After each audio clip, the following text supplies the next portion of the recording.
The Last Ember. Prologue. A family burned. Before he was called Demon Lord Malzareth, he was simply Mal, a peaceful guardian of the Umbral Vale. He lived with his mate Vera and their twin children in a hidden forest cloaked in twilight. Though monstrous in form, Mal's kind had long since abandoned war, preferring to live in balance with the wilds. But fear is a powerful poison. Driven by suspicion and ancient myths, a coalition of human kingdoms launched a crusade. They stormed the Vale with steel and fire, burning the forest, slaying every demon they found. Mal returned too late. His home was ash. His children gone. His mate shattered beneath a holy blade. Mal stood among the cinders, his claws dripping with the blood of soldiers who laughed as they died. From that moment, something in him broke. The world would pay for its cruelty. The rise of wrath. Mal's wrath became a storm. Entire cities fell under his claws. Oceans boiled when he screamed.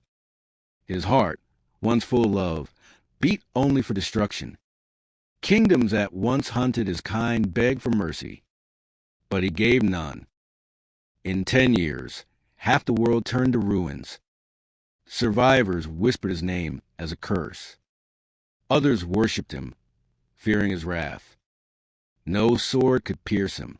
No fire could burn him. He was no longer a demon.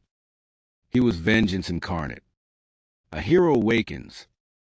But fate is never one-sided. In a small mountain village untouched by the wars, a child named Alira was born during an eclipse. As she grew, strange powers whispered to her, flames that bent to her will, visions of a weeping shadow. She trained with monks, sword masters, and spirit callers. By the time she was 20, Alira was called the Flame-Bound. She did not seek glory.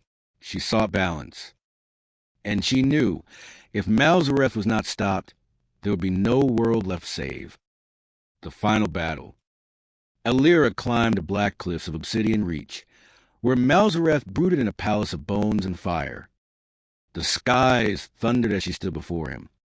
"You should not have come, child," he rumbled, voice laced with smoke. "You should not have stayed," she answered. Their battle shook mountains.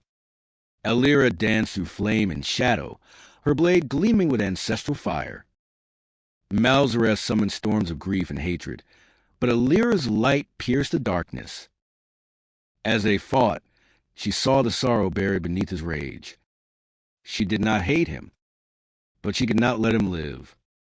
In a final desperate clash, Alira drove her sword into his core, where once a heart beat for his children. His monstrous form fell still, and for a moment he smiled.